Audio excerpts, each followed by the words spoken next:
Welcome to the Thoughts, Wisdom, and a Cigar channel. Today, what we're going to be talking about is the consequences of oversharing on social media.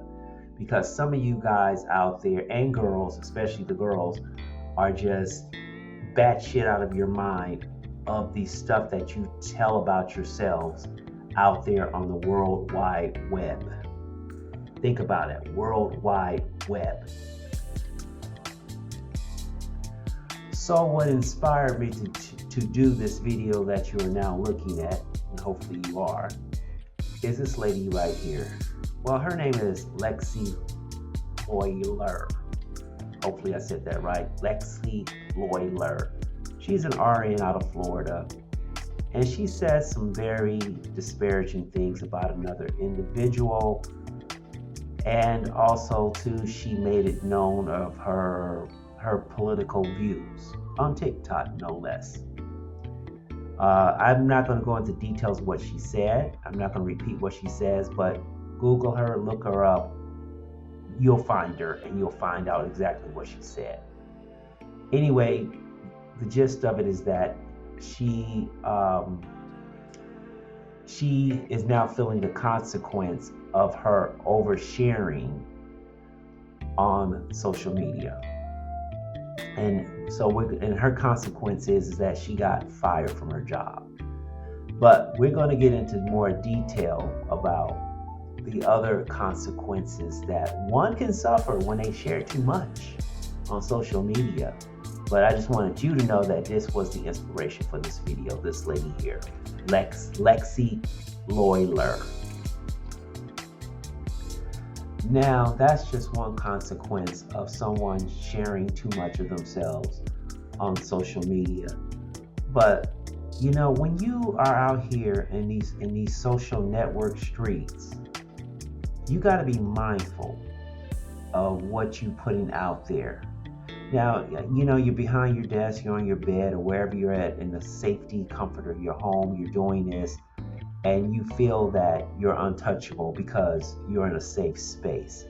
But you're really not in a safe space. Depending on what you say, what you do, and what you put out into the world of social media can come back to bite you in the ass. And I'm going to show you various statistics that shows the consequences of putting out too much information, TMI. And one of the first consequences that one can experience when sharing too much on social media is burglaries. Did you know that 78% of burglars rely on social media as guide and leads for them to commit their crimes? 78% of burglars now depend on social media as far as looking for potential targets. I'm going to show you what a burglar sees.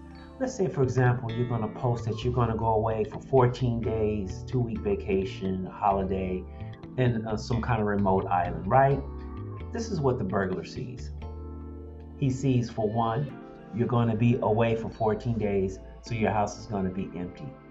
2, he's going to see that, oh, if you can afford to take a vacation in a remote island for 14 days, you got money.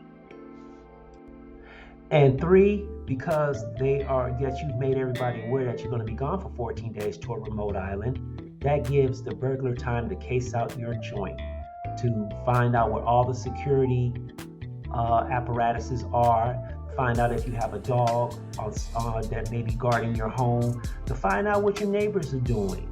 So that gives them plenty of time to plan, to execute their actions. So some notable well-known personalities such as NFL player Shedeur Sanders and Ron Woods, Brad Pitt, Rihanna, and David Spade, their homes have been broken into because of social media posts. So what makes you think they won't break into your home if you share everything? Just think about that. So another consequence that for those of you who like to TMI everything over social media. TMI, whoever don't know what that means sharing too much information about yourself. The other consequence is the potential for identity theft.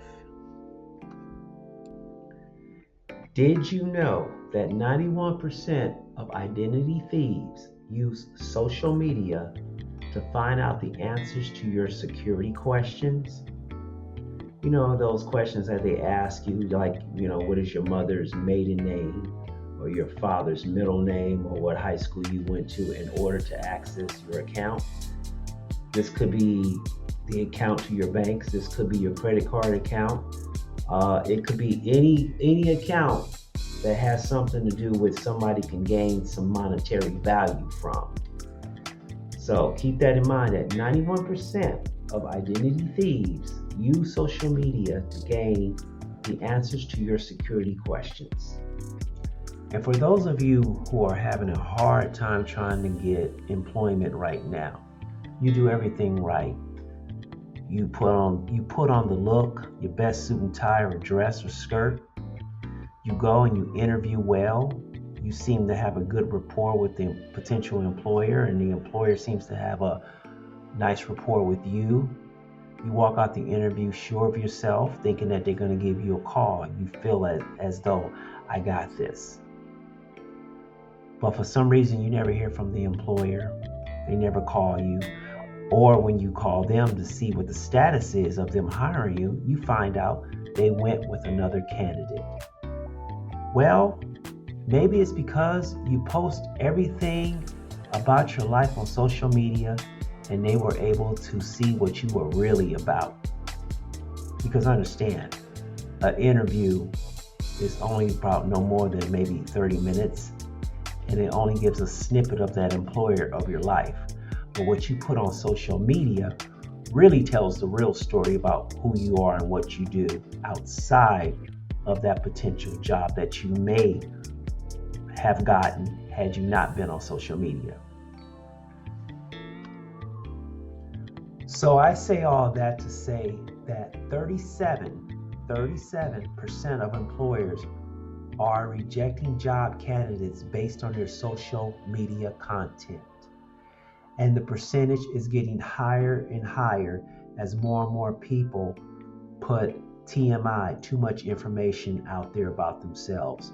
It makes it easy for the employer to really find out who you are and what you're about, in terms of your how you really live your life. Because just remember, they only get 30 minutes of you, and of course you're going to put on your best. Usually that's the case. But employers are looking for people that won't bring shame or embarrassment to their organization.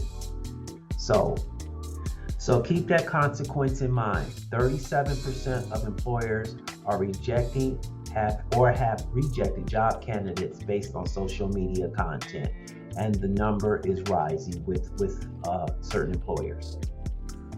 And lastly, the last consequence of sharing too much of yourself on social media is cyberbullying.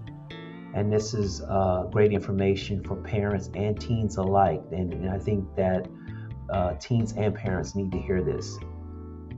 That 58% of cyberbullying starts with information that is gathered from social media. So keep this in mind. The more information you put out there about yourself, the more ammunition a bully can gather to bully you. And there's been some sad cases of cyberbullying that has not turned out really well.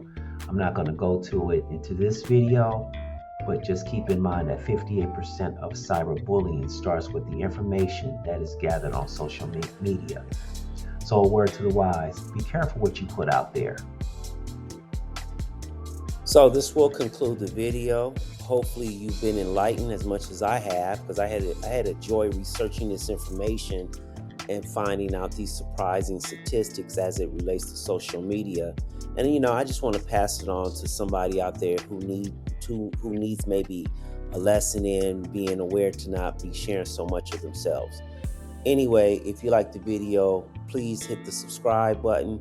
Make sure you give this video a thumbs up, which equates into a like, and leave a comment.